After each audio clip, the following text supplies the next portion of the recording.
Fala galera, estamos começando hoje mais um podcast Atalaias Cast, um podcast que tem abençoado a sua vida, a sua casa, e hoje eu tenho certeza que não será diferente. Hoje nós temos um convidado para lá de especial, você já vai conhecer quem que é, mas está aqui novamente Rios, juntamente apresentando esse podcast, e hoje vai ser demais, né Rios? Em nome de Jesus, Diego, vai ser maravilhoso esse podcast. Nós temos que agradecer a Deus por esse privilégio que Deus nos concedeu, Diego, de estar entrevistando esse convidado ilustre que vocês ainda não viram. Mas daqui a uns instantes vocês vão reconhecer e vão conhecer o nosso convidado de hoje. Então, antes de nós começarmos esse podcast, essa conversa com o nosso convidado, Diego, eu queria te convidar a fazer parte desse projeto, se inscrevendo no canal, curtindo, deixando seu comentário, orando por nós, porque nós sabemos que isso é uma ferramenta que Deus tem usado para alcançar vidas, Diego. E Com tem certeza. muitos testemunhos para a glória de Deus, de pessoas realmente sendo alcançadas pela palavra de Deus, né? Exatamente, Rios. Bacana que tem pessoas comentando, né, do que Deus tem Sim. feito, de elas estarem sendo impactadas por palavras que estão sendo liberadas aqui da parte de Deus pelos nossos convidados.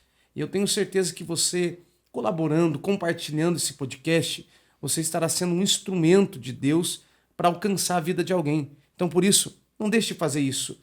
Curta, se inscreva e compartilhe esse podcast com mais alguém. Tenho certeza que a vida dessa pessoa será abençoada. Verdade. E nessa noite, convidado especial. Hoje é um dia da gente ficar mais da gente, né? A gente está com o nosso pastor, gente. A gente vai ter a responsabilidade hoje de entrevistar o nosso pastor. Está aqui conosco o pastor Edson Goretti, pastor da subsede da Igreja Evangélica Assembleia de Deus, no setor de número 2, no bairro de Uvaranas, aqui em Ponta Grossa. E hoje nós estamos tendo o privilégio, Rios, de tê-lo aqui conosco, visto que tem uma agenda de compromisso bastante grande, mas a gente conseguiu que ele encontrasse um tempinho para estar aqui conosco. E, pastor, é um prazer imenso ter o senhor aqui conosco neste podcast. Meu caro Emanuel Rios, meu caro Diego, paz do Senhor aos demais irmãos aí que estão nos bastidores, cuidando aí da produção e da edição desse abençoado podcast. E para mim também é um privilégio imenso poder estar aqui com vocês, participando desse momento tão especial. Amém. E se a gente puder edificar vidas através dessa conversa, não sei se ela será longa ou curta, né? Mas se nós pudermos edificar pelo menos uma vida, já terá valido todo o esforço, né? Amém. Amém, pastor. Para nós, como o Diego falou, né? É uma alegria recebê-lo aqui, porque nós sabemos da responsabilidade, né, Diego? Que está sobre os ombros aí do pastor Edson, né? Está aí direcionando e liderando e pastoreando um setor muito grande na nossa cidade, Exatamente. né? Setor de número 2. Então, mas para a glória de Deus, o pastor Edson veio, né? Aceitou o convite e vai somar muito conosco aqui nessa conversa. Eu sei que você que está nos assistindo vai ser alcançado por testemunhos e pela palavra de Deus aqui nesse momento. Mas, pastor, a gente tem um costume de começar apresentando o nosso convidado para as pessoas que não conhecem o senhor. Então, a gente gostaria que o senhor compartilhasse conosco ali um pouco da sua história, a sua história com Deus, o ministério que Deus colocou na sua vida. Então, tenha liberdade aí para compartilhar conosco. Meu caro Emanuel, na verdade, eu sou oriundo de um berço evangélico, como nós costumamos usar essa expressão, né? É um termo que a gente sempre usa. Venho de um berço evangélico, de um lar cristão. Sou filho do saudoso presbítero Andrílio Goretti, minha mãe, irmã Laurita Goretti. E nasci no ano de 82. Meu pai, nesse tempo, já pastoreava. E interessante que, segundo ele e a minha mãe sempre nos contaram, eu quase que nasci no fundo de uma igreja, né? E meu pai, naquela época, no ano de 82, pastoreava a igreja em Santana do Itararé, bem próximo à cidade de Siqueira Campos. E quando eu nasci, por não ter hospital em Santana do Itararé, meu pai teve que me colocar no Corcelzinho 1, que ele tinha nesse tempo, né?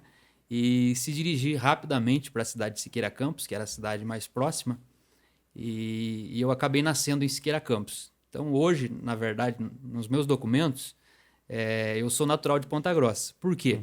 Porque eu nasci em Siqueira Campos, mas residia com a minha família em Santana do Itararé. E aproximadamente 3 anos depois, 4 anos mais tarde, meu pai veio para Ponta Grossa. E por incrível que pareça, a minha certidão de nascimento só foi feita quando meu pai veio para Ponta Grossa. Nossa. Então, como a minha certidão de nascimento foi feita aqui, em Ponta Grossa, eu sou natural de Ponta Grossa. Porém, eu acabei nascendo em Siqueira Campos, né? Mesmo não residindo na cidade, minha família morava então na cidade de Santana do Itararé. Meu pai pastoreava a igreja lá, uma igreja que faz parte, ou pelo menos fazia parte do campo de Venceslau Brás, né? E logo depois do meu nascimento, meu pai assume a igreja de São José da Boa Vista, que é também uma localidade próxima ali a Santana do Itararé, né? E eu me desenvolvi, me formei, cresci, né, nesse lar, abençoado por Deus, rodeado por uma família amorosa, uma família dedicada ao reino de Deus, né? E meus irmãos mais velhos sempre estiveram servindo a Deus também juntamente com meus pais, né? Sempre deram uma grande força ali para o meu pai. E eu cresci assim, com esses referenciais, principalmente o meu pai, né? Que sempre foi a minha principal referência, mesmo ele não tendo sido consagrado e não tendo chegado ao status de pastor, ele acabou partindo para o Senhor como presbítero, né? Mas nada me impede de considerá-lo até hoje como o meu primeiro pastor. E tenho ele como referência para a minha vida, para o meu ministério, né? E até os meus 11, 12 anos, eu permaneci ali sempre seguindo as orientações deles, né? Passei um período na minha vida espiritual bastante conturbado, dos meus 12 aos 16 anos. Esse período inicial da minha adolescência foi bastante conturbado, bastante complicado. Foi um período em que quase que eu me desviei. Aconteceu comigo aquilo que aconteceu com o salmista Asaf, né? Sim. E ele diz no Salmo 73 que os seus pés quase que se desviaram. E comigo aconteceu exatamente isso. Nesses 4 anos, nesse período da minha vida, da minha adolescência, eu acabei quase me desviando, quase me afastando da igreja. E até hoje, porém, eu dou graças a Deus pelos pais que eu tive, pela mãe que ainda tenho. Meu pai já passou a estar com o Senhor em 2011, mas a minha mãe ainda tem, né?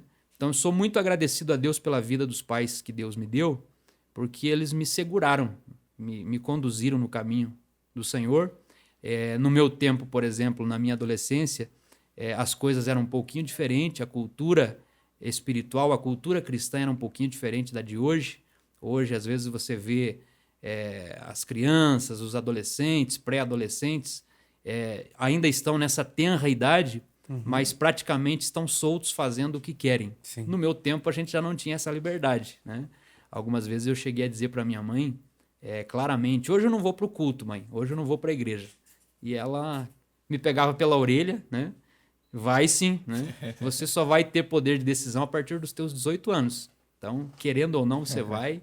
E quando eu insistia, ela dizia, vou contar pro teu pai então. Aí a coisa complicava, né? Ela dizia, não, deixa quietão, deixa que eu vou, né? Então, mesmo nesse período em que eu estive sendo muito tentado a deixar a igreja, a abraçar coisas, né, mundanas e muitas ofertas que o inimigo me trazia, né? Mesmo nesse período bastante difícil da minha vida espiritual, em que eu quase que resvalei espiritualmente, né? Por conta dos meus pais, sendo eles canais de bênção de Deus para a minha vida, eu me mantive na igreja. Glória a Deus. Mesmo que durante esses 4 anos, eu sou sincero com vocês e digo que eu estava na igreja apenas com o corpo, mas a cabeça lá fora. Mas, pelo menos estando dentro da igreja, isso teve exerceu uma influência muito grande sobre a minha vida espiritual. E quando finalmente eu cheguei aos 16 anos e meio, 17 anos, aí eu resolvi realmente tomar uma decisão séria com Deus. Até a palavra temor, ou o verbo temer a Deus, que a gente sabe que significa levar Deus a sério, eu passei realmente a temer a Deus, passei realmente a levar Deus a sério na minha vida espiritual a partir dos meus 17 anos. Aí, por conta de uma visão que Deus deu ao meu irmão mais velho, Deus falou profundamente comigo, que eu estava brincando com coisas sérias. Nessa visão que Deus deu ao meu irmão mais velho, Deus me orientou, me alertou, né? Me trouxe uma palavra de advertência através dessa visão que Deus deu para ele. E ele me contou essa visão que ele teve comigo. E a partir dessa visão realmente passou a existir no meu coração o verdadeiro temor a Deus. Aí realmente fiquei com medo. Fiquei com medo. Porque Deus estava me avisando que se eu continuasse de mal a pior como eu estava indo desde os meus 12 anos, né, e aí agora adentrando a juventude, 16 anos e meio, se eu continuasse nessa mesma sequência, vivendo uma vida desleixada espiritualmente, apenas de aparência, né, diante do povo da igreja, diante da igreja, e se eu continuasse nessa mesma sequência, o meu fim realmente seria terrível. Pelo menos é o que eu entendi daquela visão que Deus deu para o meu irmão.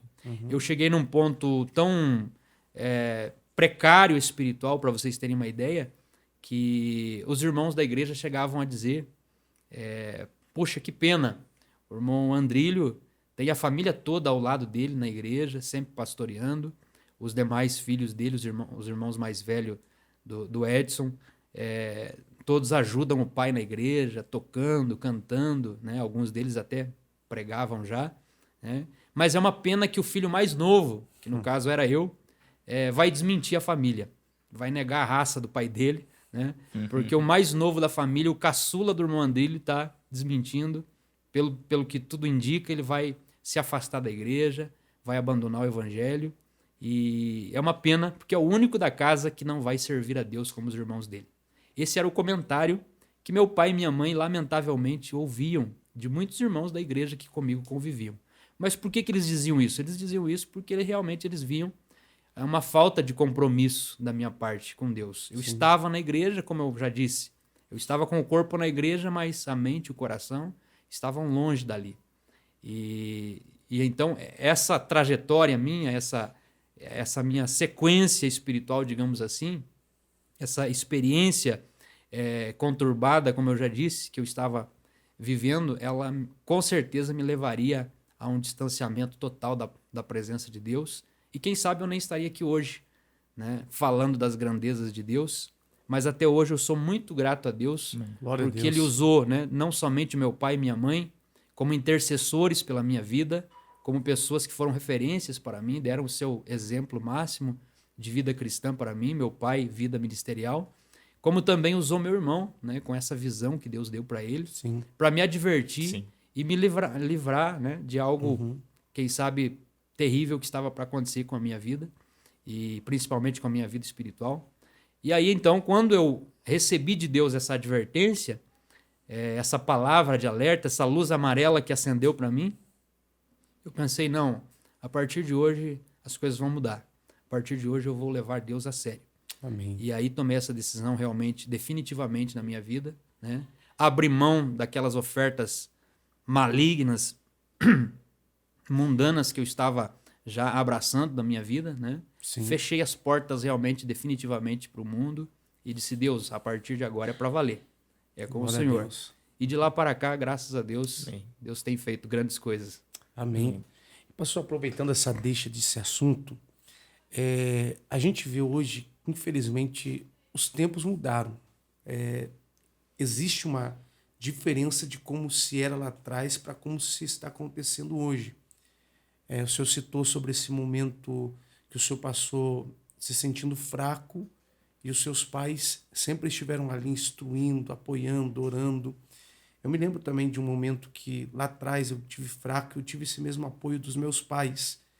E da mesma forma, um dia Deus falou para mim que as atitudes que eu estava tomando estavam fazendo com que as promessas de Deus, eu estivesse sendo o promotor de estar retardando elas na minha vida. Porque as nossas atitudes são capazes de impedir que eu viva as promessas. E hoje a gente vive em dias que muitas das vezes os filhos estão vivendo de uma forma que os pais querem que eles sejam compromissados, mas eles não estão agindo dessa forma. Dentro dessa visão, o senhor acredita que hoje essa diferença de tempos antigos está acontecendo por causa de um liberalismo dado pelos pais, ou esses filhos estão se tornando mais rebeldes e sendo influenciado pelas influências que estão fora do seu lar? Olha, irmão Diego, na verdade, embora não seja uma diferença assim tão grande de tempo, né? Eu Sim. citei aqui o meu caso, a minha adolescência foi aproximadamente do ano de 94 até 96, 98, nesse período aproximado é que eu vivi a minha adolescência, né? Então, não é uma diferença tão grande de tempo. Sim. Porém, o mundo tem mudado numa velocidade extraordinária, assustadora, né? E a cultura das famílias ela tem mudado também de forma, como você disse, assustadoramente, né? Tem mudado. Sim. E a exposição hoje à influência do mundo para as nossas crianças ela é redobrada, se nós considerarmos ou compararmos com 15 anos atrás, 20 anos atrás. Então, a influência mundana hoje, a influência do extra-igreja, ela é realmente muito mais forte do que há alguns anos atrás, né? E eu acho que realmente essa visão que alguns pais têm com relação à criação de filhos, à formação dos filhos, ela tem mudado drasticamente, né? Porque, querendo ou não, nós acabamos sendo influenciados pela cultura que nos rodeia. Sim. Inclusive, é por isso que Paulo aconselhou aos romanos, aconselhou a igreja de Roma, aliás, a que eles não se conformassem com o mundo, Sim. não entrassem na mesma forma do mundo, ou seja, não adotassem, não aderissem à cultura mundana que estava à sua volta no seu tempo. E, infelizmente, muitas famílias, muitos pais, eles têm, nesses dias modernos que nós estamos vivendo, falhado nesse sentido, né? E muitas vezes tem, como você bem citou, bem frisou, a questão do liberalismo. Tem sido pais liberais com relação à criação dos seus filhos, né? Não tem se preocupado com essa questão de conduzirem os seus filhos realmente segundo a palavra de Deus, de levarem-nos para a igreja, de estarem acompanhados por seus filhos na igreja. E às vezes hoje você vê uma criança dizendo que ela não vai à igreja e ela simplesmente não vai. O pai e a mãe deixam que aconteça dessa forma. Sim. Como eu citei aqui o meu caso, né? Algumas vezes em que eu disse não vou mais, eu não tive essa chance. Eu não tive esse, né, digamos, entre aspas, esse conforto de realmente ficar em casa, não ir para a igreja. Quem sabe minha mãe me dissesse, tudo bem, pode ficar, não tem problema. Eu não tive essa chance de ouvir isso da minha mãe, né? Graças a Deus por isso. Sim. Glória a Deus. E mesmo forçadamente, compulsoriamente, né, como nós poderíamos usar aqui o termo, eu estava na igreja, né? Mesmo que eu estivesse lá por muito tempo, só com o corpo na igreja e a cabeça fora, mas eu estava na igreja. A porta estava fechada para que eu estivesse, pelo menos naquele momento, em outro lugar. Então, isso exerceu uma influência muito grande, né, para que eu pudesse me formar segundo o desejo e o ideal que meus pais tinham para a minha vida, né? Pode ser que, quem sabe, ao chegar à minha maioridade, quem sabe eu pudesse tomar uma decisão contrária a tudo que eu havia aprendido, como existem muitos casos, né, de pessoas que cresceram na igreja, se formaram, vieram de um berço evangélico também, assim como eu, e que, lamentavelmente, quando alcançaram a sua maioridade, acabaram se desviando. E quantos casos desses nós conhecemos, né? Mas eu acredito que os pais modernos, os pais de hoje, eles precisavam ou precisam se conscientizar mais dessa terrível responsabilidade que eles têm diante de Deus. Sim. Seus filhos são um tesouro que Deus colocou nas suas mãos. Seus filhos são pessoas que serão moldadas através das suas vidas. Inclusive, eu sempre cito a importância dessa consciência quando eu apresento crianças na igreja. Toda vez que eu apresento uma criança na igreja, eu sempre cito e aconselho os pais que estão ali apresentando, né, com muita alegria aquela criança, e eu digo a eles, não esqueçam que vocês estão aqui assumindo uma responsabilidade muito grande diante de Deus. Não só diante da igreja, mas também diante de Deus E diante dessa criança mesmo, diante desse filho de vocês mesmos, vocês estão assumindo uma responsabilidade que não tem... É indescritível o tamanho dessa responsabilidade. Porque você vê que muitos pais hoje acabam levando o filho para ser apresentado na igreja. Nós precisamos, né? Levar para a igreja, não dá para passar, temos que apresentá-lo na igreja, vamos fazer com o nosso filho como foi feito com Jesus Cristo, né? Que foi apresentado no templo pelo velho Simeão. Então vamos seguir aí essa orientação bíblica, esse exemplo do próprio menino Deus, né? E vamos apresentar o nosso filho. É o costume que nós temos, né, em nossa denominação, por exemplo, de apresentarmos os nossos filhos, né? Só que você vê muitos pais que vão à igreja, levam seus familiares no dia da apresentação e a partir dali, às vezes, você nunca mais vê ele na igreja. Verdade. Às vezes você vê ele uma vez por mês na igreja. Só vê na apresentação, né? Só no dia da apresentação ele está ali com aquela preocupação, né? Como se fosse suficiente, como se fosse o bastante apenas apresentar o seu filho, a sua filha a Deus. E aí o restante dos dias, né? O restante na verdade, a responsabilidade dele com essa criança começa naquele dia. Apenas começa. Então ele tem que conduzir essa criança diariamente, acompanhá-lo, como diz a palavra de Deus, instruir essa criança, instruir esse menino no caminho em que deve andar. E a gente sempre gosta de citar, né? Os pregadores gostam de dizer e citar que é instruir no caminho.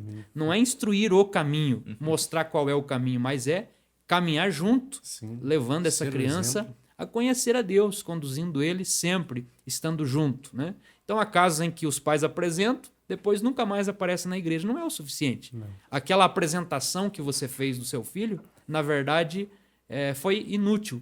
Né? Foi algo que não vai ter validade alguma se você não continuar acompanhando seu filho, sua filha, né? Formando ele, criando ele aos pés do Senhor, levando ele para a igreja, ensinando ele a amar a igreja, amar o povo de Deus, amar a palavra de Deus, né? Cultivar as virtudes cristãs na sua vida, né? Conhecer a Jesus verdadeiramente, desenvolver um relacionamento com Jesus. Se isso não for feito pelos pais, de nada adiantará você ter apenas apresentado seu filho na igreja um dia, né? Com certeza, pastor. E pastor, o senhor falou uma palavra bem forte, né? E que está fundamentado, né? Nossa criação, na palavra e na nossos relacionamentos familiares, que é o temor, né? E o senhor falou o temor a Deus, mas eu acho que antes de nós adquirirmos temor a Deus, nós temos que ter temor pelos nossos pais também. Quando a criança é aconselhada e liderada pelos seus pais, ela vê Deus na pessoa do pai, na pessoa da mãe, né? Ela vai ter temor a Deus quando ela ter temor primeiramente aos seus pais, né? E como dúvida. O senhor falou, o senhor está aqui hoje, eu e o Diego estamos aqui hoje porque nós aprendemos a temer os nossos pais, logo nós também tememos a Deus, aprendemos a temer a Deus, a ser submisso a Deus, né, pastor? E está faltando isso nos dias de hoje, infelizmente, né? Lamentavelmente. Como o senhor falou, os pais estão deixando de liderar e de impor seus filhos uma responsabilidade, né? Um caráter cristão, e os filhos, quando eles crescerem, quando se tornarem jovens, dificilmente temerão a Deus, né? Viverão de forma que não agrada e distantes dos caminhos do Senhor. E eu queria que o senhor falasse sobre isso, sobre a importância da família estar pautada na palavra e direcionar os seus filhos no melhor caminho nos dias de hoje, porque Satanás ele investe pesado na família, né? Satanás ele cria todos os dias artimanhas e estratégias para confundir os pais, para tornar os filhos rebeldes. E assim ele começa a minar a igreja e acaba atingindo a igreja de dentro para fora, né? Então, eu queria que o senhor, como um pastor, trouxesse esse exemplo assim, de como fortalecer as famílias e como trazer essa responsabilidade para os pais de que realmente o seu filho precisa enxergar Deus na vida dos pais, primeiramente, né? Justamente. Até é bom a gente fazer esse esclarecimento, porque pode ser que alguém que esteja nos assistindo não vá concordar conosco, pensando ou, quem sabe, dizendo que nós estamos aqui sendo radicais.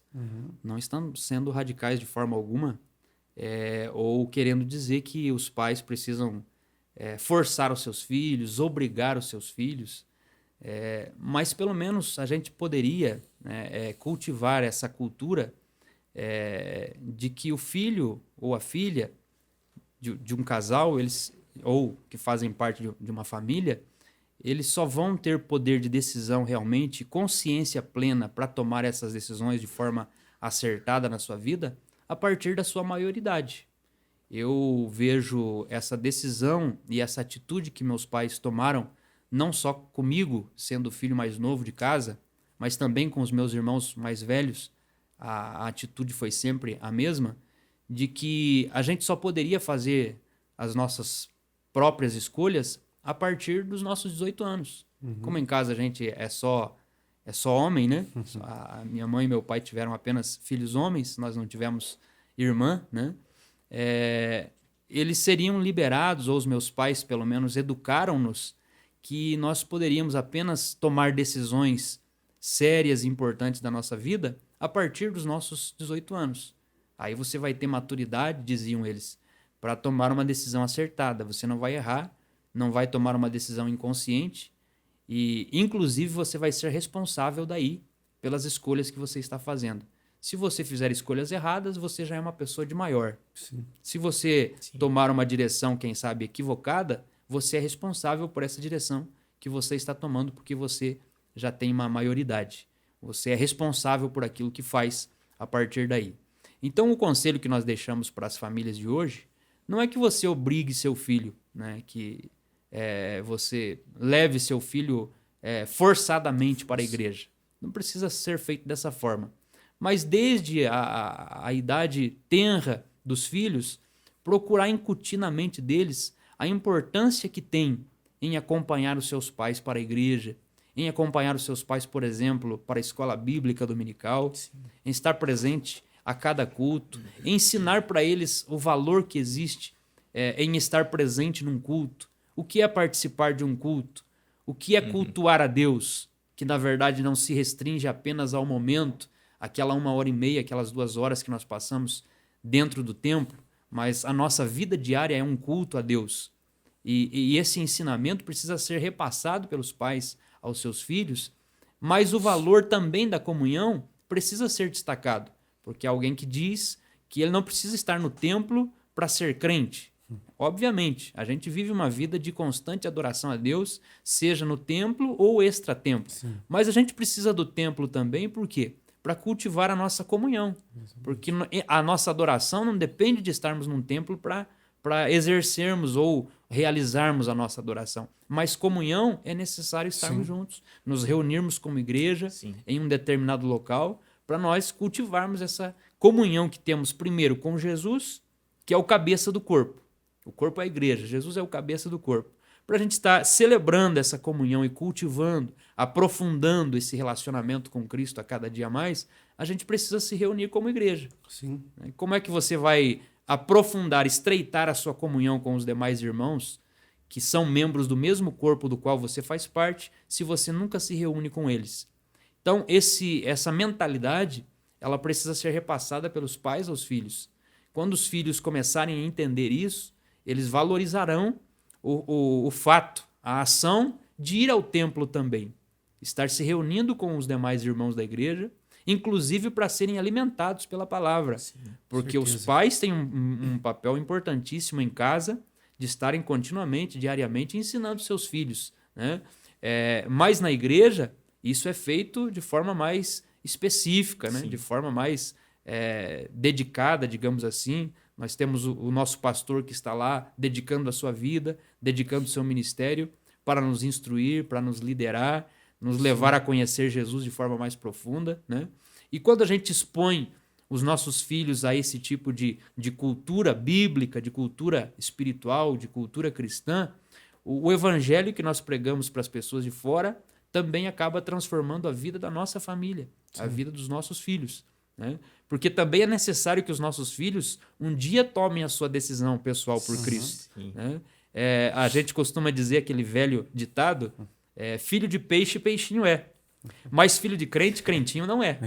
Então, haverá um dia em que ele vai tomar a decisão por si mesmo. Sim, com certeza. E para que ele tome essa decisão de forma acertada, faça a escolha correta e entregue a sua vida a Cristo, ele precisará ter tido uma estrutura que foi construída pelos seus pais anteriormente. Se ele foi conduzido pelos pais, se ele foi orientado pelos pais, exposto aos melhores ensinamentos pela sua família, quando ele tiver de tomar a sua própria decisão por Cristo, e ele mesmo dizer, eu aceito Jesus como meu Senhor e Salvador, né? Assim como meus pais tomaram essa decisão um dia, eu também vou tomar essa decisão hoje. Ele tem uma estrutura espiritual, ele sabe o que está fazendo, ele tem consciência daquilo que está acontecendo na vida dele. Pelo menos eu acredito que deveria ser dessa forma, né? Com certeza. É interessante, pastor, que o senhor falou sobre o ambiente influenciar a pessoa. A gente vê o apóstolo Paulo, por exemplo, que ele cresceu em um ambiente que as pessoas que faziam parte daquele ambiente eram uma oposição a Cristo. E ele foi influenciado por aquilo. Se tornou alguém que perseguia quem pregava do evangelho, quem propagava Cristo, até o momento que Cristo se revelou à vida dele. E a importância de jovens, adolescentes, enquanto não têm a liberdade de escolha, estar na igreja, implica muito também no desenvolvimento de vida deles. Pelo fato que, se os pais hoje, muitas das vezes, dão espaço ao liberalismo, é claro que a gente não vai forçar de forma tão rude, cruel, mas de estimular que eles congreguem, a importância de estar sendo parte do corpo de Cristo, de estar na igreja. Se não houver essa influência dos pais sobre o filho para estarem no ambiente, existe até uma dificuldade neles de entender o projeto que Deus tem para a vida deles. Porque se um filho... Hoje a gente vive numa atualidade dos desigrejados. Penso que não precisa mais congregar, não precisa mais ir à igreja, está em casa, assistir, até a pandemia influenciou muito nisso, né? Estar em casa, assistir um culto já está bom. E não é isso, a gente precisa estar nesse ambiente, porque esse ambiente, de certa forma, vai influenciar bastante na nossa vida. Estando naquele ambiente, por exemplo, o senhor estando no ambiente da igreja, o senhor entendeu ali o chamado de Deus para a sua vida, viu o desenvolvimento daquilo que Deus tem. E quando não existe essa influência, essa frequência dos filhos dentro da igreja, existe também uma dificuldade deles compreender o projeto que Deus tem para a vida deles, né? Sem dúvida nenhuma. Não chega a ser impossível, né? Sim. Porque eu também não acredito naquela ideia de que o homem é um produto do meio. Sim, com certeza. Mas o ambiente onde você está, aquilo a que você é exposto diariamente, com certeza exercerá influência na sua vida de uma forma ou de outra. É claro que a gente conhece testemunhos e exemplo de inúmeras pessoas que estão hoje na igreja, estão servindo a Deus, que vieram de um lar totalmente diferente, por exemplo, do meu. Uhum. A casa onde eu cresci, eu disse aqui inicialmente que eu sou oriundo de berço evangélico. Tem inúmeras pessoas hoje servindo a Deus que não tiveram essa mesma experiência. Os pais, a família de modo geral, são famílias que não conheceram a Cristo, né? Se formou, cresceu num ambiente completamente hostil à palavra de Deus, hostil ao evangelho, famílias que ignoram ou ignoravam completamente o conhecimento de Deus, né? E de repente, mesmo assim, o plano de Deus para essa pessoa se revelou em um determinado momento, a pessoa acabou conhecendo o evangelho de outra forma, mesmo não tendo uma família estruturada na palavra de Deus ou conhecedora do evangelho, de outra forma acabou conhecendo o evangelho e mesmo tendo tido uma influência negativa, crescendo num ambiente completamente distante da palavra de Deus, acabaram de outra forma conhecendo o evangelho e sendo por ele transformados. Mas é claro que numa experiência dessa fica muito mais difícil. Sim. Nós estamos falando aqui de crianças, né? Inicialmente. Sim, sim. De crianças que fazem parte de lares ou de famílias que estão na igreja. A responsabilidade de pais evangélicos tem sobre seus ombros de conduzirem seus filhos a entenderem o propósito de Deus para suas vidas e poderem um dia também trilhar o mesmo caminho espiritual que os seus pais. É mais ou menos nesse sentido que a nossa conversa tem se dirigido. Então, daí eu vejo a importância dos pais realmente entenderem, estarem conscientes de que eles são canais de bênção na vida dos seus filhos. É interessante, eu sempre digo para líderes de crianças, né? Lembro aquele versículo ou aquela palavra que Jesus disse aos discípulos: não impeçais as crianças, não impeçais os pequeninos de virem a mim. Não os impeçais. Tem Tem pai e mãe que, às vezes, infelizmente, fazem o mesmo que os discípulos estavam fazendo naquele dia. Porque eles estavam tentando afastar as crianças de Jesus, né? Não incomodem aí o mestre, né? Tentando tirar as crianças dali e, de repente, levaram essa resposta tão incisiva do mestre, né? Que disse, olha, não deixai eles virem a mim, não os impeçais. E tem pais, hoje, lamentavelmente, na igreja, pais evangélicos, que estão fazendo o mesmo que os discípulos fizeram. Ao invés deles serem facilitadores para a vida dos seus filhos conhecerem a Jesus, eles acabam sendo um estorvo na vida dos seus filhos. Eles acabam criando barreiras, eles acabam dificultando para os filhos conhecerem Jesus, chegarem até Jesus. Eles estão, na verdade, impedindo seus filhos de se aproximarem de Jesus e desenvolverem com ele um relacionamento profundo. E muitos filhos de crentes, né? Eu não estou aqui generalizando, né?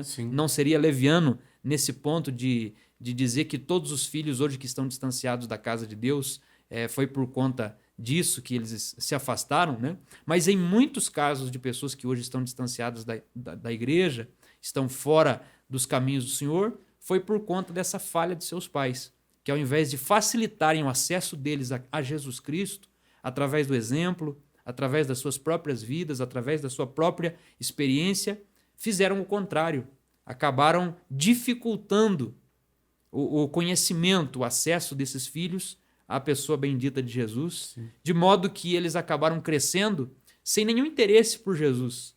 E não é por acaso que hoje você, quem sabe, vai... Eu, por exemplo, já falei com filhos de crentes que estão há muito tempo fora da igreja e eles não demonstram o mínimo interesse de ir para a igreja, de servirem a Deus, né? Mesmo tendo se formado e se criado em um ambiente evangélico, digamos assim.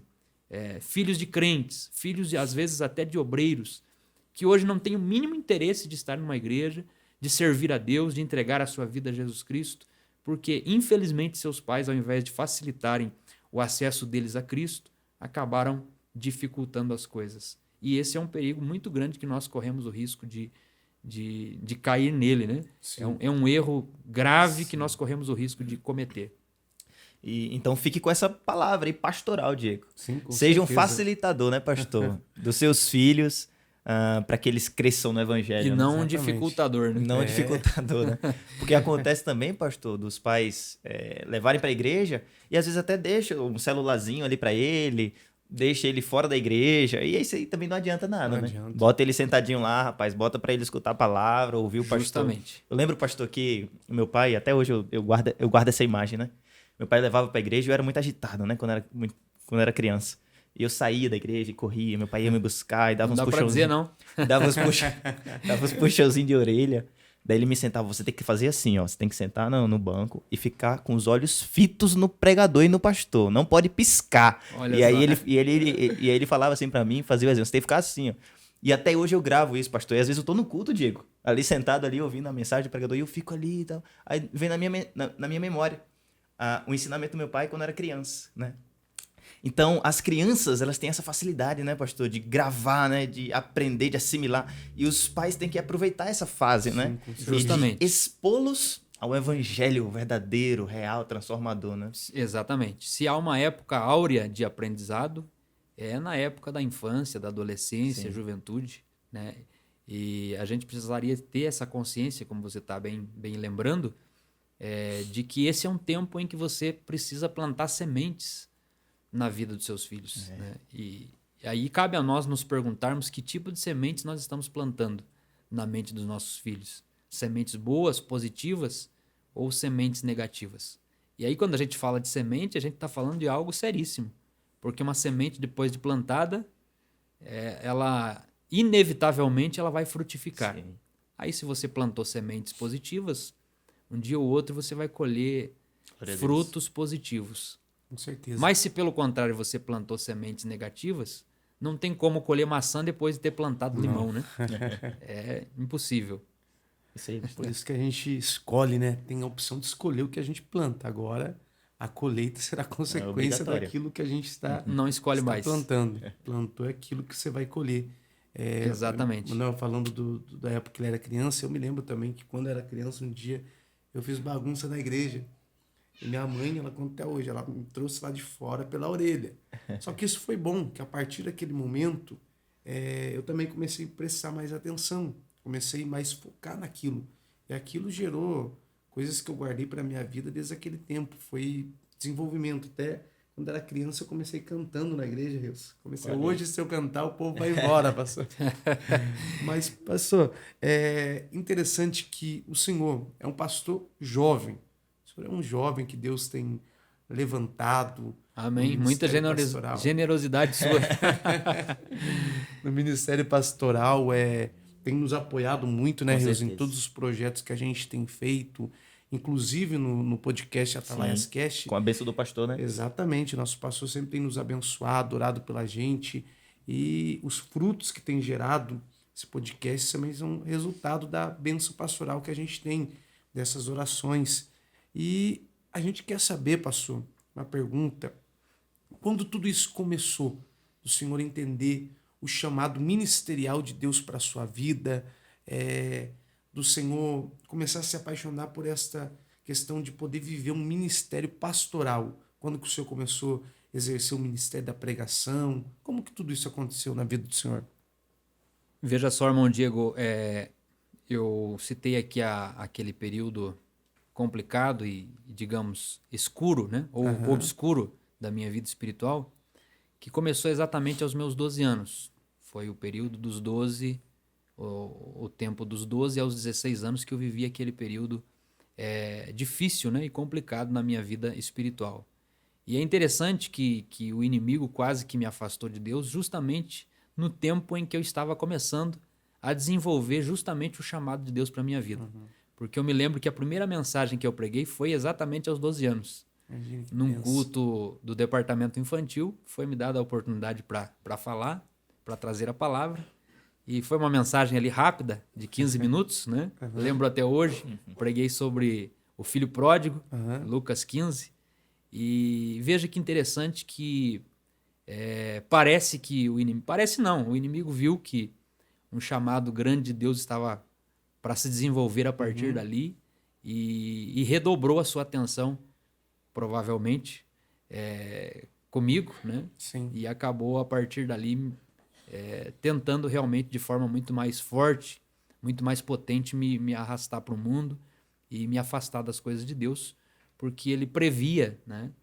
Embora ele não seja onisciente como Deus, não saiba tudo, mas ele é um psicólogo com mais de 6.000 anos de experiência. Sim, né? Com certeza. Então ele conhece muito bem as coisas, então ele sabia, provavelmente previa o que Deus faria na minha vida e tentou boicotar isso de alguma forma. Né? E eu acabei passando justamente logo em seguida, depois de ter começado a pregar na igreja, quase que eu acabei me desviando. Né? Mas eu dou graças a Deus que aí aos 17 anos eu acabei tomando essa importante decisão de servir a Deus realmente de corpo e alma. Entreguei a minha vida completamente nas mãos de Deus e eu até considero que a minha conversão real, a minha conversão verdadeiramente aconteceu nesse tempo, né, aos meus 17 anos aproximadamente. Foi lá pelo ano de 1999, e exatamente no mesmo ano em que eu fui batizado com o Espírito Santo, porque até a minha busca por Deus ali, ela redobrou, né? Quando eu realmente resolvi abraçar a causa de Deus, entendi o chamado de Deus para a minha vida, e a partir dali comecei a buscar a Deus de forma muito mais profunda, de forma responsável, de forma comprometida mesmo. Né? Acabei abrindo mão de tantas outras coisas que estão à disposição do jovem, do adolescente. Né? Abri mão disso para me dedicar realmente à obra de Deus, ao chamado que Deus tinha para a minha vida, ou teria para a minha vida para desenvolver. E realmente, a partir desse ano de 99, Jesus me batizou com o Espírito Santo e o meu ministério começou a se desenvolver daí. Aí no próximo ano, no ano de 2000, eu já fui para o curso teológico, né? Começou a acender a chama e a fome pela palavra de Deus no meu coração, de forma muito mais ardente. Não que eu não tenha lido, né? Não tenha sido sempre um leitor da palavra de Deus, mesmo nos tempos conturbados em que eu vivi espiritualmente, nunca deixei de ler a Bíblia, de ler a palavra de Deus. E fui sempre um leitor assíduo da Bíblia Sagrada. Mas a partir desse tempo, em que eu realmente me converti de verdade, então nasceu em mim uma fome profunda, intensa, de conhecer mais a palavra de Deus, de realmente me mergulhar nas Escrituras e conhecê-la mais profundamente, até porque eu sabia que eu precisava conhecer a palavra se eu quisesse pregá-la. O que eu vou pregar se eu não conheço a palavra que eu vou pregar, né? Como pregar o evangelho se eu não conheço esse evangelho? Você não vive, né? Exatamente. E a partir do ano 2000, então, fui para fazer comecei o curso teológico, fiz o curso da ETAD, né, o curso básico. Nós tínhamos nessa época ainda o núcleo da ETAD aqui em Ponta Grossa, e ainda era aquele formato antigo do curso, né? O curso básico durava 4 anos, e eu imaginando que, quem sabe, nem conseguiria terminar, né? Mas criamos coragem e começamos o curso no ano 2000, e graças a Deus consegui chegar até o final, né? 4 anos a fio. Eita. Hoje a gente vê aí que 1 ano e 8 meses, 2 anos para o pessoal que está fazendo os outros cursos que nós temos hoje, né? É uma dificuldade terrível, né? E imagina 4 anos. Mas graças à bondade de Deus eu, né, consegui terminar esse curso. Depois, já em seguida, passei para o IBADEP Médio, que nós tínhamos também na cidade, né? Concluí também o IBADEP Médio. E essa paixão pela palavra, ela realmente foi só aumentando e se aprofundando cada dia mais na minha vida, né? E aí, a partir daí, eu estive sempre com o meu pai, assim como eu citei anteriormente, que meus irmãos sempre estiveram ajudando, auxiliando meu pai na igreja, né? Nas igrejas por onde ele passou pastoreando. Mesmo sendo um presbítero, ele sempre pastoreou igrejas, né? Por isso que eu o considero um pastor referência para mim, né? E ele, nesse período, ele estava pastoreando a congregação de São Francisco, aqui em Ponta Grossa. E essa congregação ele pastoreou por 13 anos. Então, boa parte do meu ministério se desenvolveu nessa igreja, nessa congregação. Meu pai assumiu essa congregação no ano de 95. Ainda era um ponto de pregação ligado à congregação do Jardim Paraíso. E por 4 anos e 3 meses, meu pai pastoreou as 2 igrejas, Jardim Paraíso e São Francisco. São Francisco sendo um ponto de pregação, e Jardim Paraíso uma igreja já, né? Uma congregação mesmo, que existia já há um bom tempo. E por 4 anos e 3 meses, meu pai pastoreou as 2 igrejas junto. E aí chegou um tempo em que o São Francisco cresceu, prosperou, Deus realmente fez grandes coisas, abençoou grandemente o trabalho. E então chegou o momento em que o pastor setorial daquele tempo, daqueles dias, né, nessa ocasião, liberou a igreja de São Francisco para a congregação mesmo. Aí colocou um outro obreiro para pastorear o Jardim Paraíso, e meu pai ficou pastoreando apenas a congregação de São Francisco. E aí, contando todo esse tempo, meu pai pastoreou São Francisco por 13 anos. E boa parte do meu ministério, ou o princípio, digamos, do meu ministério, principalmente com relação a pregar, né, começou nesse tempo. Meu pai me deu a oportunidade para ensinar na escola bíblica, na EBD, né, com 17 anos eu já estava ensinando na escola bíblica, e depois, a partir daí, já comecei a pregar nos cultos, liderar a juventude, né? Inclusive o nome do grupo de jovens hoje ainda é o mesmo nome que nós colocamos naquela época. Bacana. Grupo Gênesis, né? Que é o grupo do São Francisco. Foi naquela época que nós colocamos o nome no grupo, né?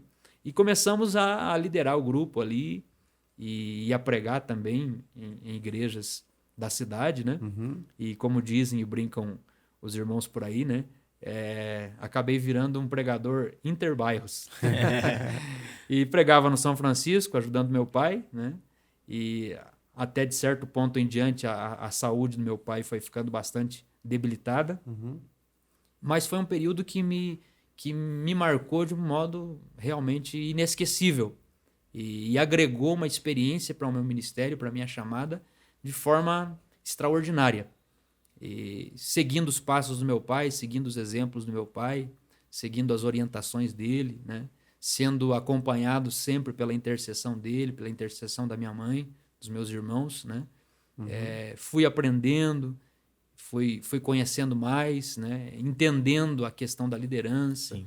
E também sendo influenciado por outros pastores, né? Que foram referências para mim, além do meu pai, né? Pastores que me ajudaram de forma inesquecível, que eu, né?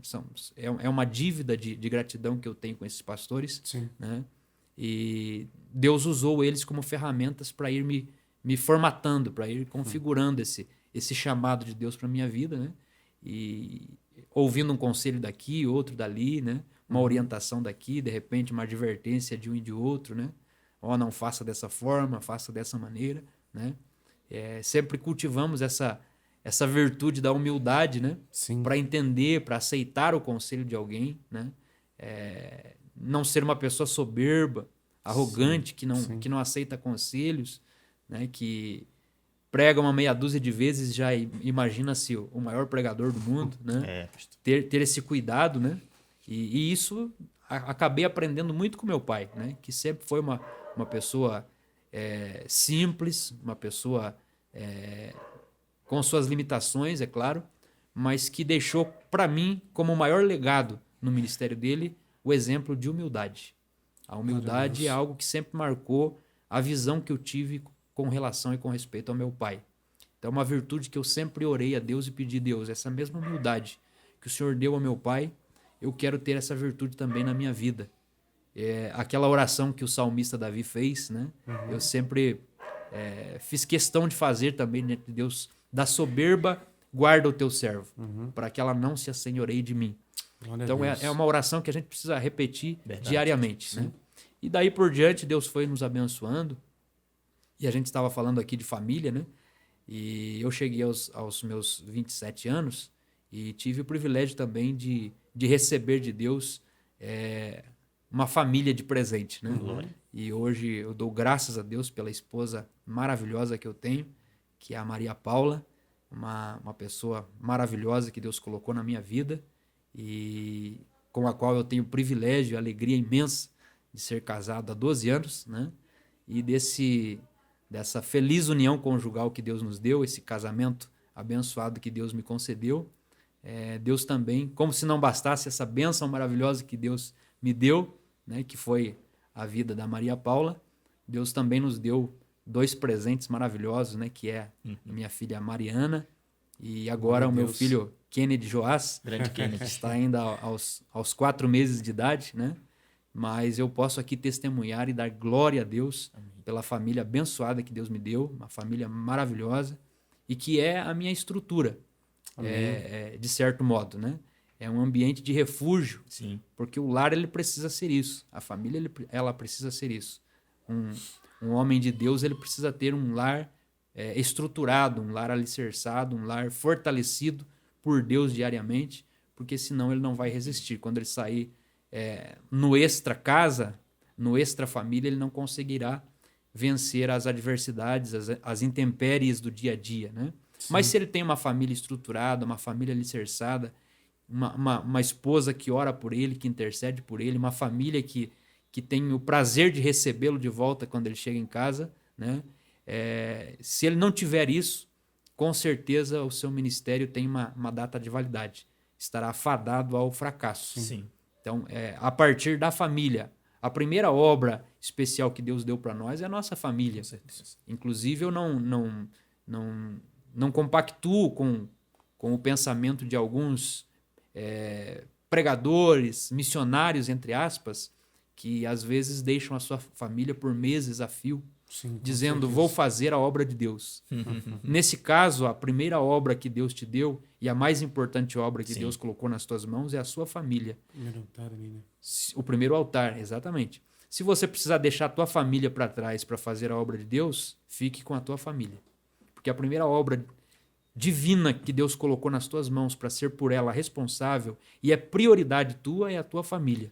Até Paulo fala sobre isso, né? Quando jovem você tem mais liberdade, mas quando já casado você tem compromisso com a família. Uma responsabilidade junto à sua família. Exatamente. Então a primeira obra que Deus deu para nós, né? Pregadores, líderes, pastores, vocês que são líderes também, né? E que vão vão chegar lá também. Se Deus né? quiser. Estão se encaminhando, Amém. né? E a seu tempo as coisas vão acontecer também, sem nenhuma dúvida, né? Então é preciso ter essa consciência.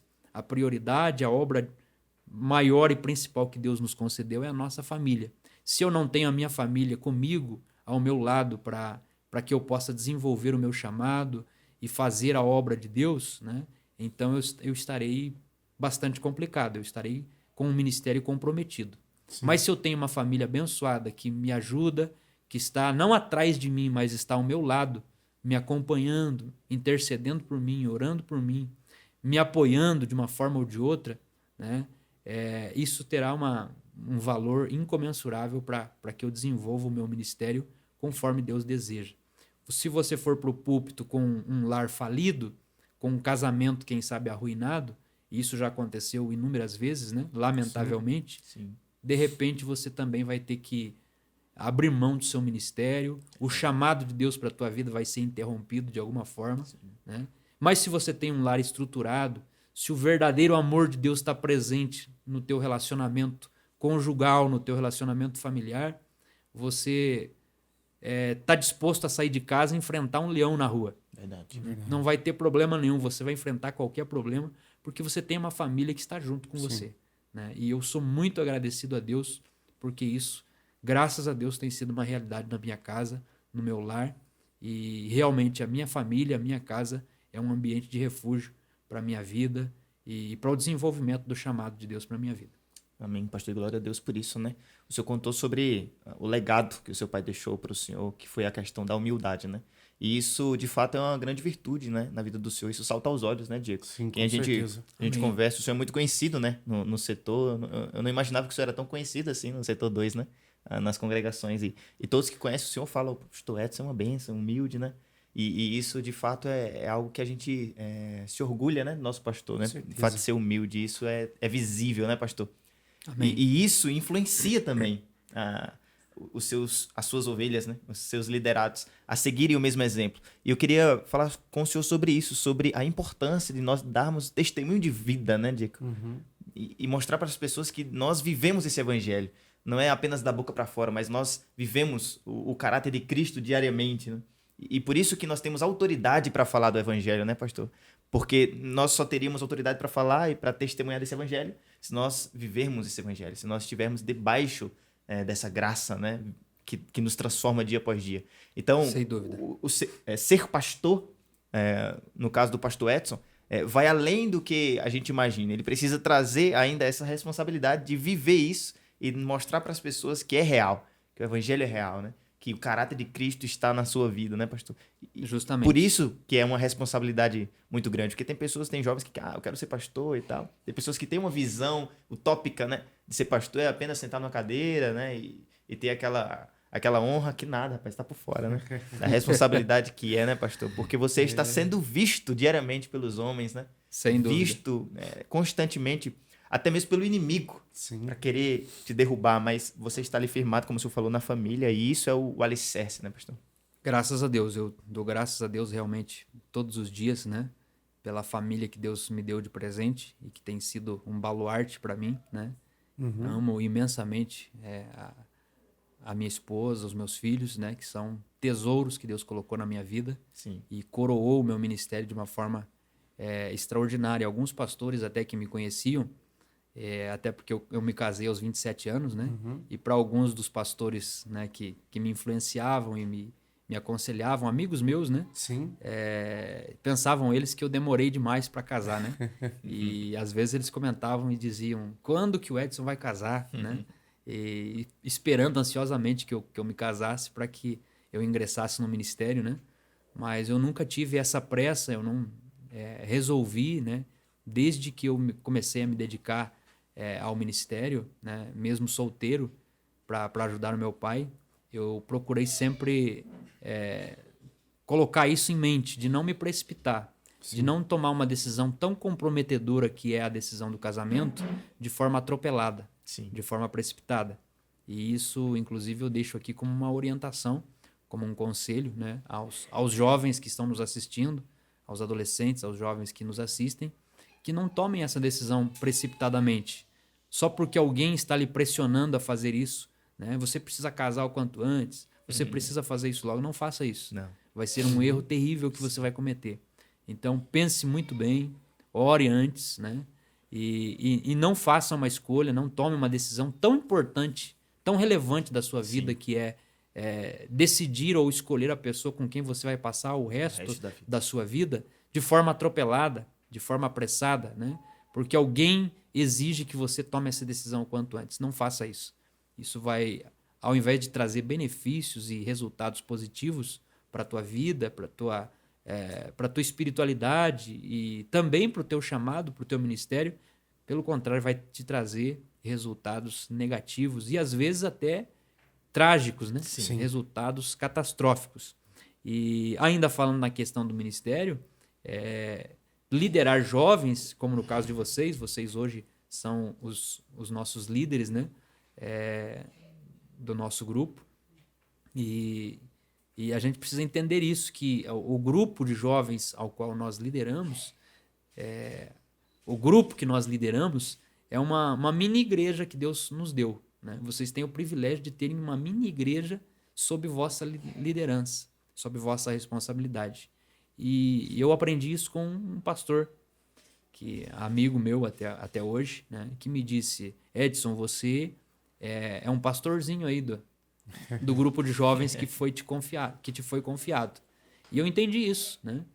E a questão de você estar lá comprometido, presente em todos os ensaios, sendo referência para a vida dos jovens, por menor que seja esse grupo de jovens que você lidera, que você é responsável por ele, você é uma referência para a vida deles, né?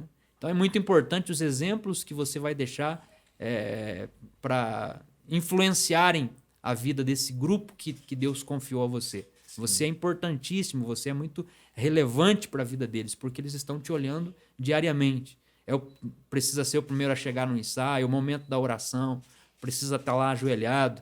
De repente, muita gente não vai, você vai sofrer, vai ficar triste com aqueles no meio do grupo que não tem todo aquele compromisso que você gostaria que eles tivessem, né? Você está lá ajoelhado, chorando na presença de Deus por eles, de repente eles chegam atrasados, né? Sim. Até para o ensaio mesmo, às vezes isso acontece muito, porque acontecia comigo, né?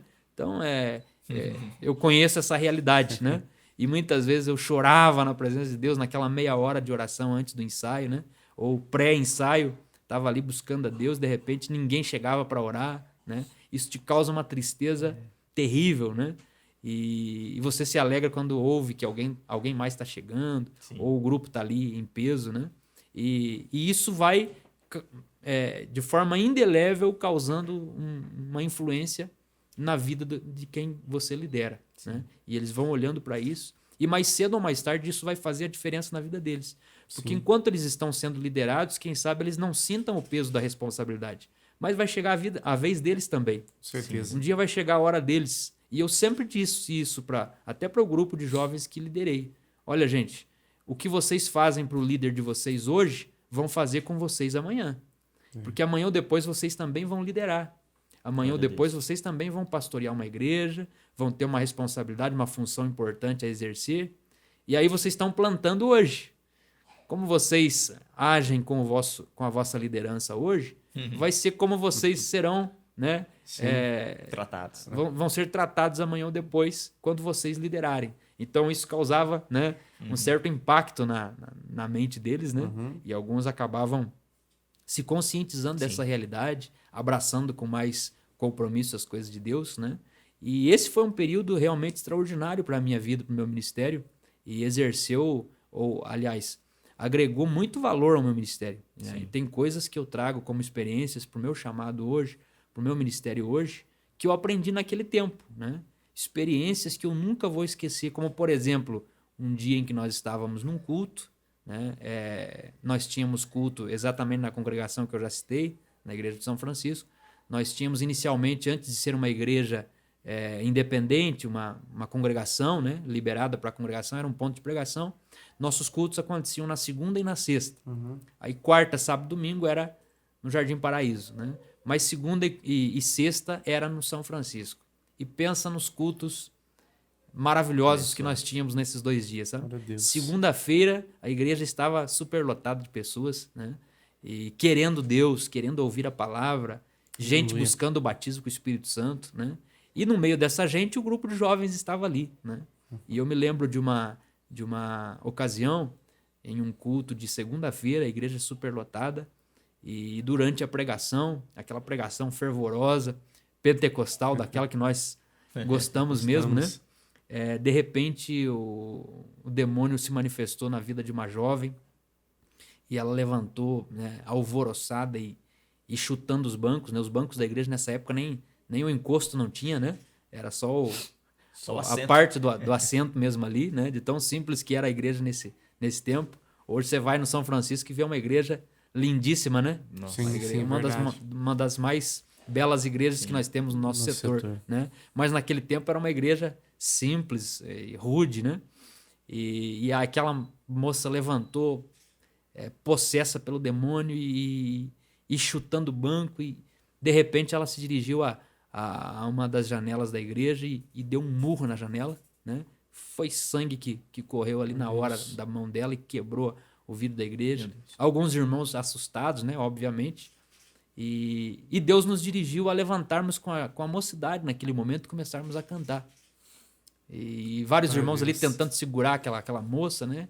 Os recepcionistas vieram ali, os diáconos tentando segurá-la e arrastando ela lá para frente, para o púlpito, né? E já clamando ali e tentando repreender ali o demônio, expulsar, né? E ela dando aquele trabalho realmente terrível para os irmãos. E nós, então, levantamos e começamos a cantar com os jovens, né? Vamos cantar aí um hino da Cassiane. E começamos. Quando começamos a cantar aquele louvor, aquele hino, a igreja incendiou. E quando chegamos à metade do hino, aquela moça estava liberta. Glória a Deus. E no final daquele culto mesmo, ela aceitou Jesus, entregou a sua vida a Cristo. Glória a Deus. Foi uma vitória extraordinária que Deus nos deu, né? E coisas, né, especiais dessas que marcam a nossa vida, com né? certeza. Que aconteceu com um grupo de jovens, né? E o grupo de jovens, muitas vezes, tão mal falado por muita gente na igreja, né? Inclusive, não todos, é claro, né? Não vou generalizar aqui de volta, né? Mas muitos irmãos mais, né, mais antigos, mais experientes da igreja, né? Às vezes, de forma equivocada, dizem a juventude é a parte mais fraca da igreja. E naquele dia Deus provou que não. Glória a Deus. Quando a juventude levantou e começou a cantar, começou a louvar, o demônio não resistiu, né? Bateu em retirada. Aquela menina foi liberta naquele instante com o poder do louvor da juventude, da mocidade. E no final do culto ela estava lá prostrada diante do púlpito, entregando a sua vida a Jesus. Aleluia. Então esse tipo de experiência você nunca mais esquece, né? Com certeza, pastor. A gente falou esses dias atrás aqui no podcast, né, sobre referências. E graças a Deus que a gente tem grandes referências hoje, que a gente falou que referência é quem está próximo, não é aquele que você vê na internet, no Instagram. E a gente tem a vida do Senhor, a vida do Cleito, que são pessoas que amam suas famílias, que realmente são dedicados às suas famílias. E a gente vê que é ali que tudo começa, né, pastor? É ali que Deus vai estruturar, dentro da casa, que Deus vai nos lapidar, até na questão de quando a gente vai para um culto. O culto não começa quando a gente está na igreja, mas o culto começa dentro da nossa casa, porque é ali que a gente revela a verdadeira essência daquilo que a gente é. Lembra da história de Naamã, que era aplaudido lá fora, mas dentro da casa de Naamã, a esposa sabia que ele era leproso. Então é dentro da casa que a gente revela a nossa verdadeira essência. Então de nada vai nos adiantar se a gente tiver sucesso fora, mas fracasso dentro. Eu até prego uma mensagem sobre Naamã, que eu cito uma frase que quando se há fracasso dentro, o fracasso dentro desqualifica o sucesso fora. Mas o sucesso dentro, ele autentifica o sucesso fora. É ali onde Deus começa tudo.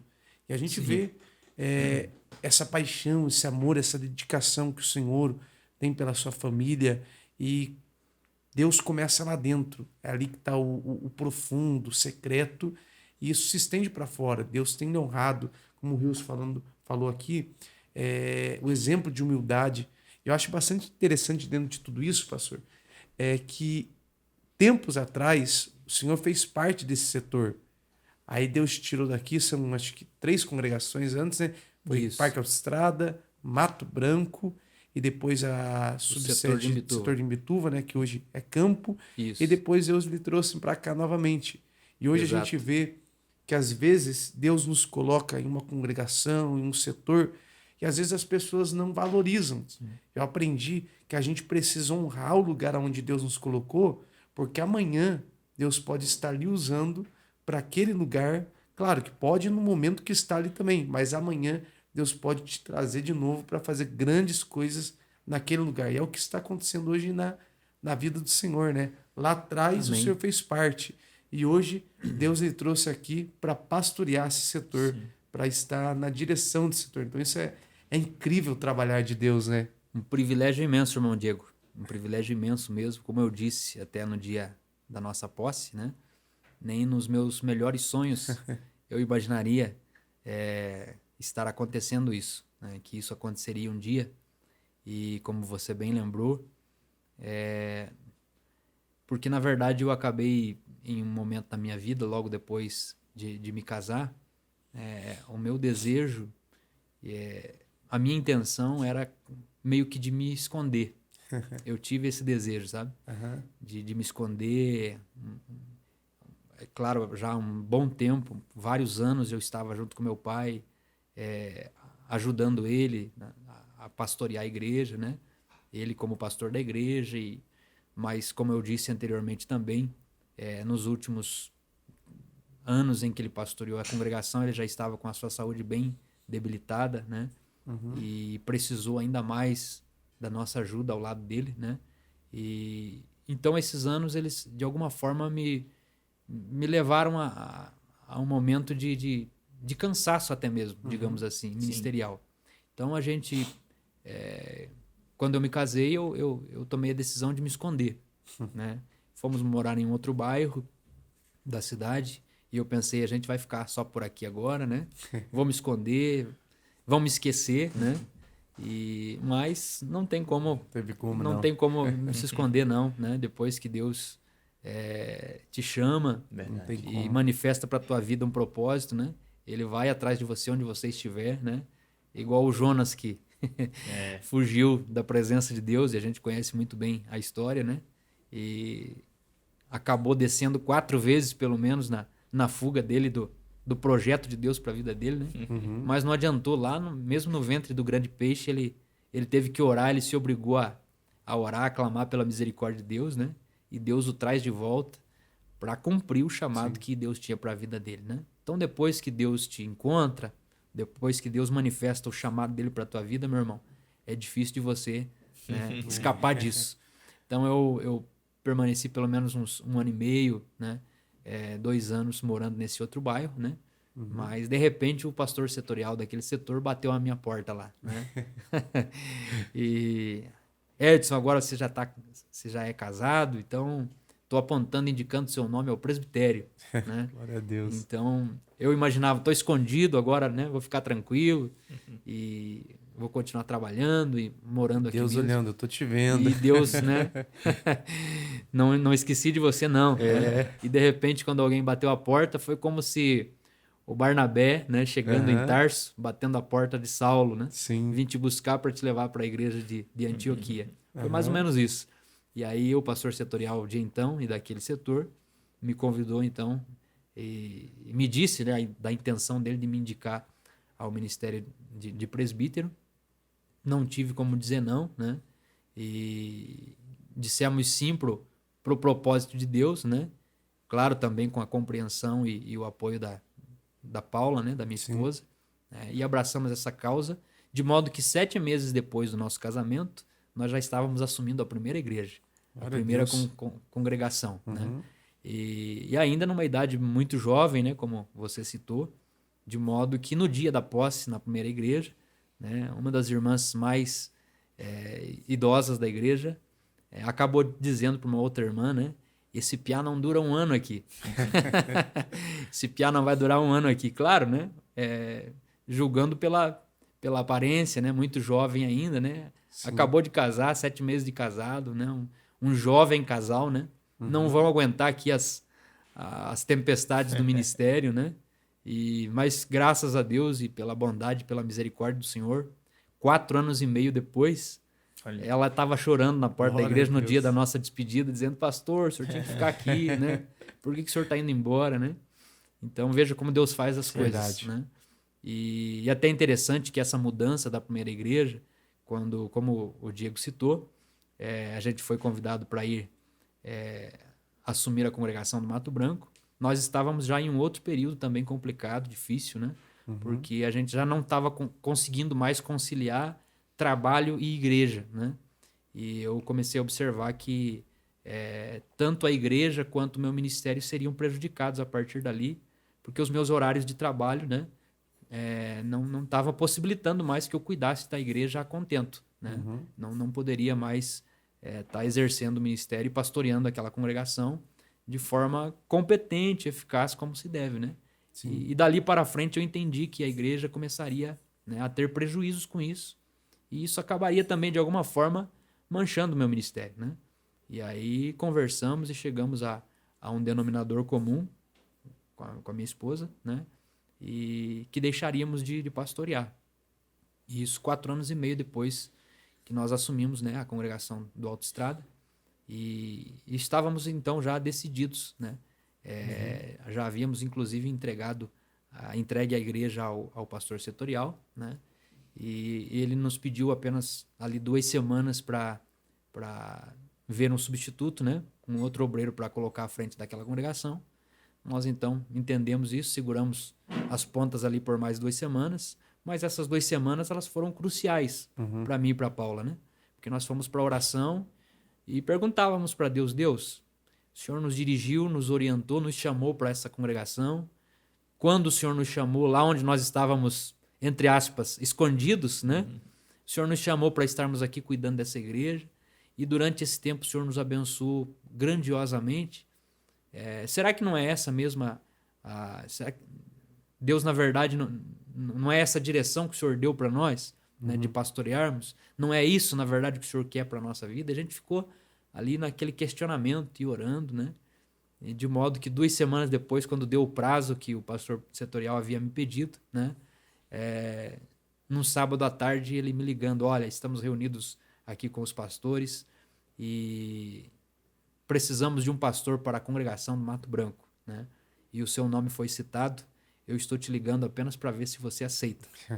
E se você aceitar, você vai ter que, né, sair do teu trabalho, né, e mudar para lá, né? Então eu não tive dúvida alguma, porque nós estávamos orando exatamente sobre esse assunto, né? Preocupados inclusive com a decisão que nós estávamos tomando de deixar de pastorear.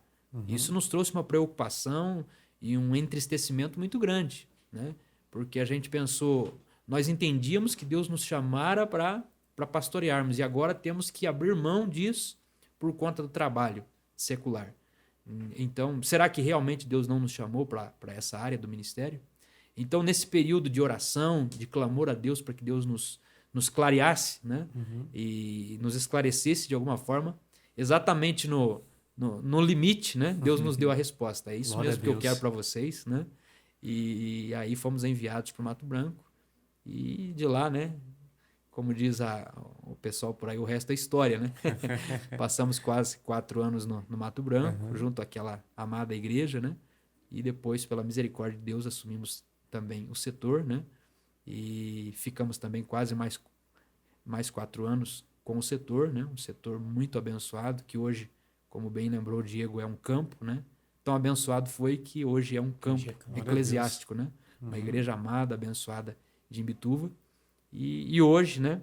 Finalmente nós temos o privilégio de, aproximadamente aí uns 15 anos depois, estar em Uvaranas de novo, no setor 2 novamente, né? E eu me sinto realmente, com a minha família, privilegiados nós somos de estarmos junto convosco. Um setor em franco crescimento, um setor abençoadíssimo e que inclusive tem uma juventude forte, né? Abençoadíssima. Jovens realmente que têm um comprometimento muito sério com Deus, né? Que são jovens abençoadores, que ao invés de darem trabalho para o seu pastor, trabalham, né? Amém. Na verdade, fazem o contrário, não dão trabalho, trabalham, né? Porque geralmente a gente diz isso, né? Quem não trabalha, dá trabalho, né? Mas eu dou graças a Deus pela vida de vocês, Amém, né? Pela juventude que vocês representam aqui, né? Não somente o Atalaias, mas toda a juventude do setor também, né? É uma juventude abençoada, né? Trabalhadora, uma juventude que realmente só nos orgulha, né? Glória a Deus. E nos dá prazer de nos sentir privilegiados, né? Ou, aliás, nos dá prazer e nos dá também o sentimento de pessoas privilegiadas por sermos pastores vossos, né? Amém, glória a Deus. Amém, pastor. Que é isso, privilégio É nosso. totalmente nosso, né? Com certeza. Como é bom ter um pastor que tenha visão de Verdade. reino, que tenha um espírito jovem, né? Que invista na juventude, né? Verdade. Porque já passou por isso, né, pastor? Como o senhor bem lembrou ali, enfrentou de frente ali os desafios de liderar a juventude, né? E hoje, com a sua experiência, o senhor apoia, né? E dá suporte ali para a gente seguir avançando. Amém. Mas, pastor, nós estamos nos encaminhando para o encerramento do nosso podcast hoje. E a gente gostaria que o senhor trouxesse uma palavra, um conselho para aqueles que estão nos ouvindo, as famílias que estão nos ouvindo, jovens, adolescentes, né, Diego? Com certeza. Uma palavra pastoral, assim, para que essas vidas que estão aí nos assistindo possam ser alcançadas, né, por uma mensagem que saia do coração de Deus aí para a vida delas. É o meu desejo e a palavra de orientação que eu deixo para os nossos jovens e adolescentes que estão nos assistindo nesse abençoado podcast, né? O Atalaias Cast. E para mim é um privilégio muito grande poder estar aqui hoje conversando com vocês, né? E sou muito agradecido a Deus também, não só pela amizade que tenho com vocês, como também pela comunhão que Deus nos deu. Em tão pouco tempo, né, que a gente está convivendo, em tão pouco tempo em que nos conhecemos de forma mais próxima, né? Sim. Deus já nos deu uma comunhão tão profunda e uma amizade realmente muito estreita, e eu sou agradecido a Deus por isso. E a palavra que nós deixamos aos nossos jovens, aos nossos adolescentes, é que considerem o valor que existe em ser usado por Deus, né? Nunca esqueçam que é um privilégio imenso poder ser usado nas mãos de Deus. E eu e você somos chamados, eu e vocês, aliás, somos chamados para sermos canais de bênção na vida das pessoas, né? As experiências que Deus nos deu são experiências que precisam servir de referência para a vida de alguém, como nós sempre repetimos aqui durante esse episódio desse podcast, né? Nós sempre repetimos isso. As experiências que Deus nos deu não é para morrerem conosco. Essas experiências são para que a gente possa repassar para as pessoas, né? Tudo que Deus nos concedeu, as visões que Deus nos deu, o discernimento que Deus nos concedeu, a experiência que foi desenvolvida entre nós e o nosso Deus, precisa ser compartilhada com as pessoas, né? E a gente precisa entender isso. E nos colocarmos à disposição de Deus. Sim. Procurarmos nos preparar o máximo possível, vivermos uma vida de oração, né? Porque isso vai preparar a tua espiritualidade, a tua vida espiritual será estruturada através da oração. Um crente que não ora é um crente vazio, um crente que não ora é presa fácil do inimigo, né? A oração tem que estar em primeiro lugar. O apóstolo Pedro nos aconselhou a crescermos na graça e no conhecimento. Então veja que a sequência é essa. É graça e conhecimento. Tem que ter esse equilíbrio, né? Se você crescer só na graça, você acaba caindo no abismo do fanatismo. Se crescer só no conhecimento, você acaba caindo no outro abismo chamado formalismo. Então, se você crescer equilibradamente, você não vai ser um crente formal nem um crente fanático. Mas a sequência é graça e conhecimento. É primeiro graça. Então, na graça, você cresce como? Joelho no chão. Oração, né? E essa é uma atitude, uma ação que a gente precisa levar muito em consideração na nossa vida. E não é porque somos jovens que nós vamos abrir mão disso. A oração precisa fazer parte do nosso dia a dia. Você tem que determinar, você tem que programar a sua vida para que você tenha um tempo diário com Deus. É impossível um crente viver uma espiritualidade saudável se ele não vive uma vida de oração. O primeiro altar que tem que ser construído na vida de alguém que tem um profundo relacionamento com Deus é o altar da oração. E inevitavelmente tem que ser dessa forma, né? E depois, para que ele cresça no conhecimento, ele tem que valorizar a palavra de Deus. Então, é oração e Bíblia, meu irmão. Continuamente, diariamente. Com certeza. Palavra de Deus e oração. Oração e palavra de Deus. Dessa forma você vai ser um jovem, né, que vai crescer equilibradamente. Quem sabe algum jovem ou adolescente que esteja nos assistindo possa dizer: ah, mas eu sou muito novo ainda, pastor, para isso, né? Tenho a minha vida toda pela frente. E lá, quando eu tiver uma idade mais, né, for mais maduro, tiver uma maior maturidade, eu vou me dedicar mais a essas coisas. Não faça isso, né? Eu estou aqui contando um pedacinho da minha vida, né? E digo para vocês que, mesmo tendo começado a me aplicar as coisas de Deus mesmo, com afinco, a partir dos 17 anos, né, que aparentemente é uma idade muito jovem ainda, eu me arrependo de não ter feito isso ainda muito antes, de não ter aproveitado o privilégio que eu tive de nascer num berço evangélico e de não ter aproveitado isso ainda de forma mais precoce, digamos assim, né? Sim. Mas mesmo assim Deus me deu a oportunidade de, a partir dos 17, me dedicar às coisas espirituais, às coisas divinas, né? Regar o chamado que Deus tinha para a minha vida, né? E uma frase muito importante que eu aprendi com um certo pregador, a quem admiro, é que você não deve buscar oportunidades. Você deve buscar preparo para as oportunidades, né? E isso é importante a gente dizer aqui. Sim. Para os nossos jovens que nos assistem, né? Porque estão num período da sua vida de preparação. Sim. Preparação para a vida acadêmica, preparação para a vida profissional, né?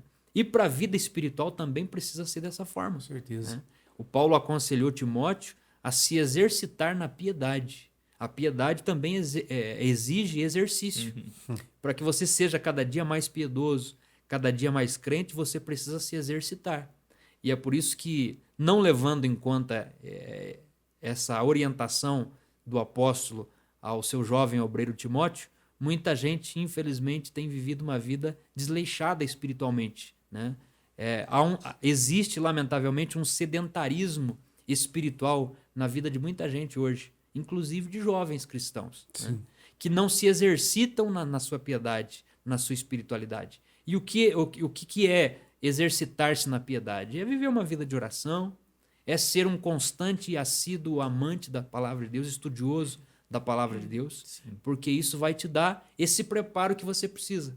Porque você vê hoje muita gente gastando tanto tempo da sua vida procurando oportunidades, batendo numa porta aqui, noutra porta ali, mas quando a oportunidade surge para ele, porque a oportunidade mais cedo ou mais tarde ela vai vir. Sim. Isso é inevitável. A oportunidade vai aparecer para você. Mas tem muita gente que gastou tanto tempo buscando oportunidades que quando a oportunidade surgiu para ele, ele não estava pronto. Verdade. Ele não estava preparado. E ele acabou perdendo exatamente essa oportunidade que ele teve. Exatamente. Então, o aconselhável é fazer o contrário. Sim. Não buscar oportunidades, buscar preparo para as oportunidades. Porque as oportunidades, inevitavelmente, elas virão. Sim. Se você se preocupou, investiu tempo, gastou seu tempo se preparando, quando a oportunidade chegar, meu irmão, você vai estar pronto, você vai estar preparado. E aí as coisas vão se juntar uma à outra e você terá um ministério, uma chamada de Deus na sua vida de sucesso, né? Foi exatamente isso que Deus fez com Josué, para citar aqui um exemplo bíblico, né? Ele estava pronto, ele estava preparado, a oportunidade dele chegou, né? E ele foi um comandante, um líder muito bem sucedido, porque ele estava pronto quando a oportunidade chegou. Então, o conselho final que eu deixo aqui para os nossos jovens é: não gaste tempo procurando oportunidades. Invista tempo se preparando. Porque quando as oportunidades baterem à sua porta, você vai estar pronto, vai estar preparado do jeito que Deus quer você para te usar de forma poderosa nas mãos dele. Glória a Deus. Como a gente disse aqui, nosso pastor é alguém muito jovem. Ele deu um spoiler aí da idade que ele tem. E desde muito cedo, Deus veio usando da vida dele para ser canal de bênção para a vida de outras pessoas. E você, jovem, adolescente, que vai ouvir esse podcast, assistir, aqui foi deixado um riquíssimo conselho para a sua vida. Faça uso disso. Não apenas ouça, mas coloque em prática esse conselho. Porque da mesma forma, Deus quer te usar nessa nossa geração.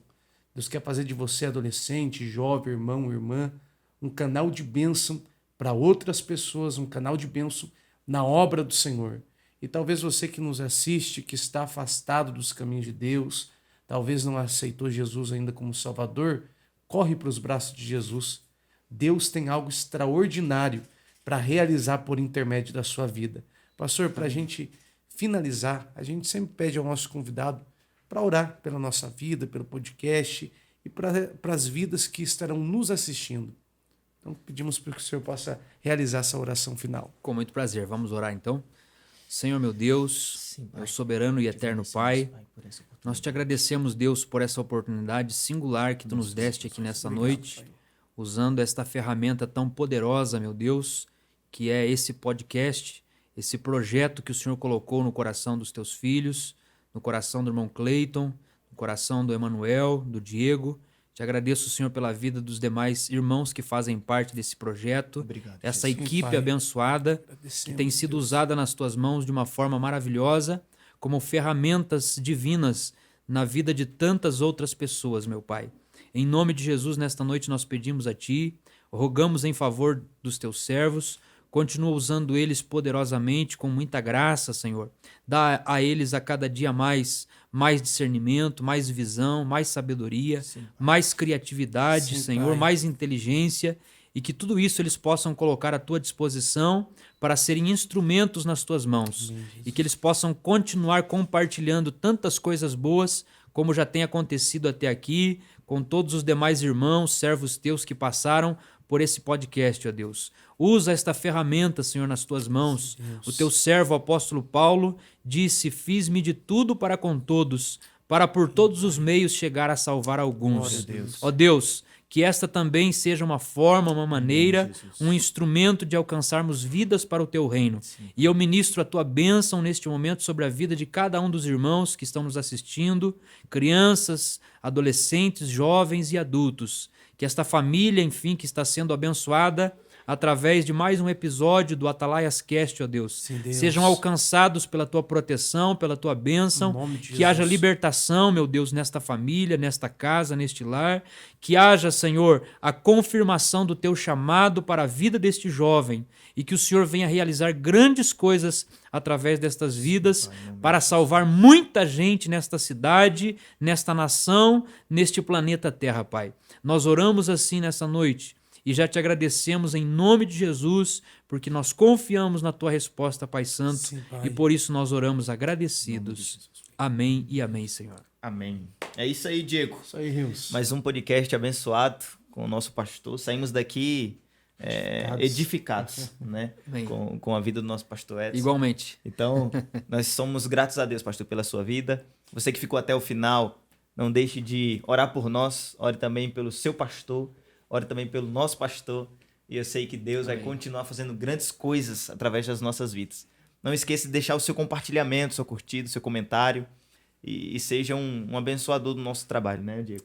Isso aí, gente. Mais um podcast, mais um episódio abençoado. E como o Rio já falou, compartilha. Agradecemos ao nosso pastor por esse espaço para nos atender na sua agenda, pela disponibilidade. E eu tenho certeza que vidas serão alcançadas por intermédio do que foi tratado nesse episódio aqui. Deus abençoe a sua vida e até o próximo episódio do podcast Atalaias Cast. Deus abençoe em nome de Jesus. Valeu! Deus abençoe a todos. Obrigado.